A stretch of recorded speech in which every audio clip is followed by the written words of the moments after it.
ईरानी supreme leader Ayatollah Sayyid Ali Khamenei का जलवा पूरी दुनिया देख चुकी है और लोहा मान चुकी है। कुछ ऐसी बात और कुछ ऐसी उनकी चिंताएं अब सामने आई हैं जो सोचने पर मजबूर कर रही हैं। रिपोर्ट यह है कि हसन नसरुल्लाह के ऊपर जब हमला हुआ और जिस दिन उनकी मौत हुई उससे अभी 2-3 दिन पहले ही ईरान के supreme leader Ayatollah Sayyid Ali खामनाई ने हसन नसरुल्लाह से डायरेक्ट बात करके कहा था कि चिंता है कि आप निशाने पर हैं, आप लेबनान से बाहर निकल जाइए। लेकिन हसन नसरुल्लाह ने आयतुल्लाह सैयद अली सिस्तानी की बात नहीं मानी क्योंकि वो अपनी जगह सही थे। नसरुल्लाह का ये मानना था, देशवासी और जो देशभक्त होता है वो यही सोचता है मरेंगे तो अपनी ही ज़मीन पर मरेंगे।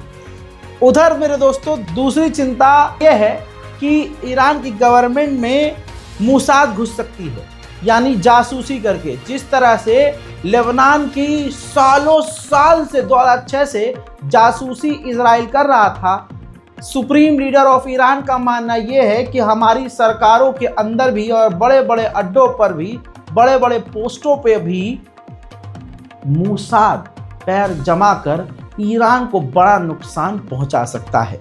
यानी ईरान को डर है कि उसी के साथ उसी के देश में कुछ बड़ा हो सकता है। वहीं जर्मनी ने ईरानियन एम्बेसडर को समन करके ईरान ने जो हमला इजराइल पर किया उसकी निंदा की है। ये वही जर्मनी है जब इजराइल कहीं भी कुछ भी हमला कर देता है, छोटे छोटे बच्चों को भी मारता है, तो जर्मनी कहता है कि हम हर तरह से इजराइल के साथ हैं। उधर फ्रांस, ऑस्ट्रेलिया और बरतानिया भी विरोध कर रहे हैं और उन्होंने निंदा की है कि ईरान ने जिस तरह से इजराइल पर हमला किया ये गलत है। और ये तमाम वो देश हैं जब इजराइल किसी दूसरे देश पर आतंकी हमला करता है या फिर बच्चों को मारता है, फिलिस्तीन और गजा पर हमला करता है, लेबनान पर हमला करता है, तो ये तमाम दोगले देश खामोश रहते हैं। इजराइल के सिक्योरिटी चीफ ने कहा है कि हमें ईरान पर अब तक का सबसे तगड़ा और बड़ा हमला करना होगा क्योंकि ईरान ने रेड लाइन क्रॉस कर दी है। इजराइल के पूर्व प्रधानमंत्री लैपिड ने भी कहा कि ईरान पर इस वक्त हमें सबसे तगड़ा हमला करना ही होगा, हमारे पास कोई दूसरा ऑप्शन नहीं है। मेरे दोस्तों, सऊदी अरब ने बिना नाम लिए कहा है कि हमें उम्मीद है डी एस्केलेशन होगा, जंगबंदी होगी और बातचीत के जरिए हल निकलेगा। ईरान के सुप्रीम लीडर का डर बिल्कुल सही निकला। अमेरिका की खुफिया एजेंसी CIA ने भर्ती के लिए अब अपने एरिया को एक्सपेंड कर लिया है। ईरान, जर्मनी, फ्रांस, बरतानिया और दुनिया भर के बड़े बड़े देशों से अब CIA जासूसों को भर्ती कर रहा है। उधर अमेरिका ने फुटेज जारी कर दी है, देख लीजिए। इस फुटेज में अमेरिका ने दिखाया है कि हम और अमेरिकी नेवी ईरान के द्वारा दागी गई इजराइल की मिसाइलों को इंटरसेप्ट कर रही है। इजराइल की बेइज्जती के चर्चे सारी दुनिया में हैं।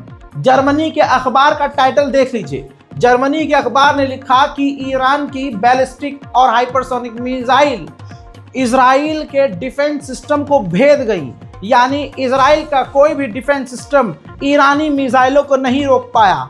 अब तवज्जो की यही तो बात है, जब ईरान ने मजाक में छोटा सा हमला किया तो इजराइल के मुंह से गू निकल गया। मेरे दोस्तों, अमेरिका का अखबार दावा कर रहा है कि ईरान के पास कोई और ऑप्शन नहीं था, उसे हमला करना ही पड़ता क्योंकि हसन नसरुल्लाह और उसके समर्थक ईरान की गवर्नमेंट और आयतुल्लाह सैयद अली खामनाई से नाराज भी हो रहे थे कि अब नहीं तो फिर कब।